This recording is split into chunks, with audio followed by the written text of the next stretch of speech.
Doctor Debashree Debbarma medical superintendent क्या है?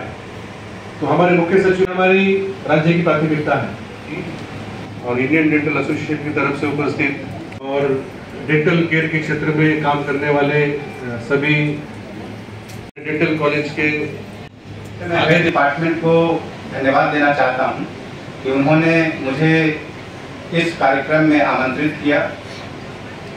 मैं भी हमेशा उत्सुक रहता हूं कि हेल्थ डिपार्टमेंट में क्या हो रहा है, क्या नहीं हो रहा है, और इन कार्यक्रमों के माध्यम से बहुत कुछ पता चलता है कि हेल्थ डिपार्टमेंट में बहुत कुछ हो रहा है। जैसा कि अभी किरण गित्ते साहब ने कहा कि हमारे राज्य की जो प्राथमिकता है वो प्रथम प्राथमिकता ही स्वास्थ्य संबंधी है और इसके लिए बहुत सारे प्रयास भी किए जा रहे हैं।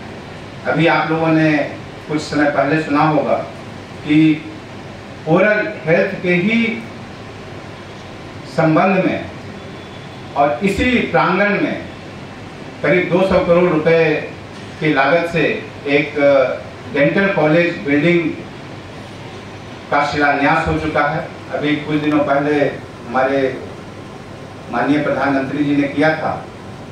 इसी तरीके से पिछले कुछ वर्षों में या यूं कहें पिछले कुछ महीनों में डेंटल सेक्टर में अभूतपूर्व प्रगति हुई है। यह किसी से छुपा नहीं है, यह आप सब लोग देख सकते हैं और इसी के माध्यम से हमारा जो हेल्थ सेक्टर है काफ़ी आगे बढ़ सकता है।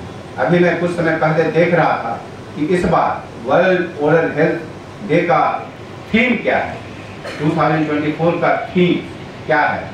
तो बहुत अच्छा लगा देख करके कि happy mouth is happy body. तो ये हम सभी पर लागू होता है और यहाँ आशा बहनें मौजूद हैं, CHOs मौजूद हैं।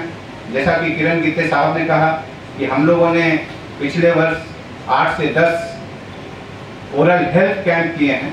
तो मुझे भी ऐसा लगता है कि इसकी संख्या और भी बढ़नी चाहिए और यह बताने की जरूरत नहीं है कि जो ओरल हेल्थ की जो सुरक्षा है या ओरल हेल्थ से संबंधित जो कार्य हैं वो समझिए कि शैशवावस्था से लेकर के जब तक हम लोग इस पृथ्वी पर हैं तब तक चलता रहता है। और अभी कुछ दिनों पहले मैं प्रिंसिपल मैडम से डिस्कस कर रहा था, शालू राय मैडम से, कि हम लोग क्योर जो डेंटल प्रॉब्लम्स होते हैं उसके क्योर पर तो ध्यान देते हैं, लेकिन जो प्रिवेंशन है उस पर किसी कारण से ध्यान नहीं जाता है। तब उन्होंने एक बहुत अच्छी बात बताई कि जो हमारी जो पढ़ाई होती है, जो डेंटल एजुकेशन से संबंधित पढ़ाई होती है, उसमें क्योर पर ज़्यादा ध्यान दिया जाता है। उसका कोई प्रॉब्लम हो जाए, कोई समस्या हो जाए तो उसका उपचार कैसे किया जाए, लेकिन प्रिवेंशन के ऊपर या जो ओरल केयर है उसके ऊपर बहुत ज़्यादा कॉलेजों में पढ़ाई नहीं होती है। तो चूँकि मैडम यहीं पर मौजूद हैं और बहुत सारे फैकल्टी मेंबर्स भी यहाँ मौजूद हैं, मेरा उनसे यही आग्रह होगा कि जब आप अपने छात्रों को पढ़ाएं कॉलेजेज में तो उनसे आप जरूर आग्रह करें, एक SOP बना लें कि जब भी वो सर्विस ज्वाइन करते हैं या फील्ड में जाकर काम करते हैं तो प्रिवेंशन से संबंधित भी जानकारी लोगों को अवश्य दें। इसके लिए मेरा एक सुझाव यह भी होगा कि हम लोगों के यहाँ NHL के माध्यम से village health and nutrition day मनाया जाता है। वहाँ भी जब आप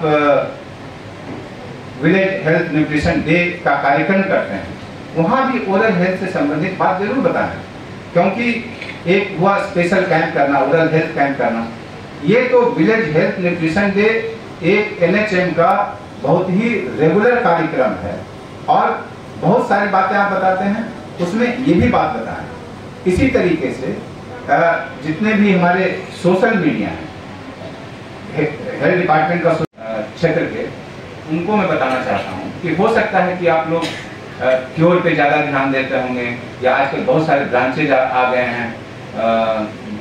कुछ दिनों पहले मुझे बताया गया कि एक एस्थेटिक डेंटिस्ट्री भी होता है, तो बहुत सारे ये हो सकते हैं।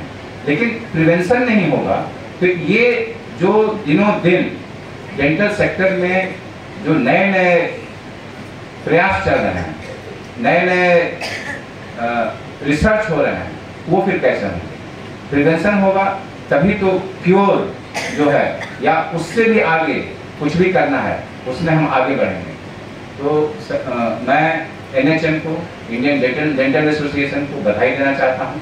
उन्होंने आज राज्य स्तरीय यह कार्यक्रम किया है और मुझे पूरा विश्वास है कि त्रिपुरा का जो डेंटल सेक्टर है सिर्फ पूर्वोत्तर क्षेत्र में ही नहीं, पूरे भारत में अपना एक नाम कमाएगा। और खास करके अभी जो डेंटल कॉलेज स्थापित हुआ है उसके भी 1 वर्ष पूरे हो चुके हैं। आगे आने वाले दिनों में जितने भी नए नए रिसर्च हैं इस संबंध में वो और भी होंगे। जितने भी हमारे यहाँ डॉक्टर बंधु हैं खास करके डेंटल कॉलेज से, उनको मैं यही आग्रह करूँगा कि आप लोग त्रिपुरा संबंधित, पूर्वोत्तर संबंधित नए नए रिसर्च पेपर आप लोग लिखें, जिससे कि डेंटल सेक्टर में एक नया आयाम लोगों को, दुनिया को दिख सके। अभी जब मैं प्रिंसिपल सेक्रेटरी हेल्थ था तो मैं अगरतला गवर्नमेंट मेडिकल कॉलेज है, वहाँ के जो बंधु थे, डॉक्टर बंधु थे, उनको मैं हमेशा प्रोत्साहित करता था कि आप महीने में कम से कम एक रिसर्च पेपर, मैं ये नहीं कहता हूँ कि आप लिखें, कम से कम उस कॉलेज से हर महीने किसी न किसी इंटरनेशनल मैगजीन में, इंटरनेशनल आपका जो जर्नल होता है, नेशनल इंटरनेशनल, कहीं भी जरूर छपवाइए, जिससे कि जो ओरिजिनल रिसर्च का जो एक ट्रेडिशन है इस्टेब्लिश हो सके और लोगों को एक जानकारी हो सके, लोगों के बीच एक जो अवेयरनेस आ सके कि जो ओरल हेल्थ है, डेंटल हेल्थ है, वो भी कितना महत्वपूर्ण है। तीन काल में ही सबसे ज्यादा काम हुआ, जो हेल्थ सेक्टर में एक बड़ा इंफ्रास्ट्रक्चर खड़ा करने का जो काम हुआ, मैन पावर जो इस हेल्थ सेक्टर में चाहे डॉक्टर हो, पैरामेडिकल स्टाफ हो, उनको एंगेज करने का जो काम था उसी कार्यकाल में हुआ। और अभी मुख्य सचिव के नाते भी जो हेल्थ डिपार्टमेंट को जो भी सपोर्ट चाहिए, जो भी गाइडेंस चाहिए, सर हमेशा देते रहते हैं। तो इसलिए हमने सोचा कि आज के कार्यक्रम में सर को यहाँ पे इनवाइट करना ही उचित होगा ताकि उनका मार्गदर्शन हमें मिलता रहे। तो इस वर्ल्ड ओरल हेल्थ डे के उपलक्ष्य में मैं आप सभी को शुभकामनाएं देता हूँ। और जो पिछले साल हमारे राज्य में जो डेंटल कॉलेज शुरू हुआ है, डेंटल हॉस्पिटल शुरू हुआ है, तो अभी हम इसका लाभ उठाते हुए जो जिला स्तर में या सब डिवीजन स्तर में प्राइमरी हेल्थ सेंटर तक जो डेंटल केयर को जो हमें मेन स्ट्रीम में लाना है, हमें वो काम करना होगा।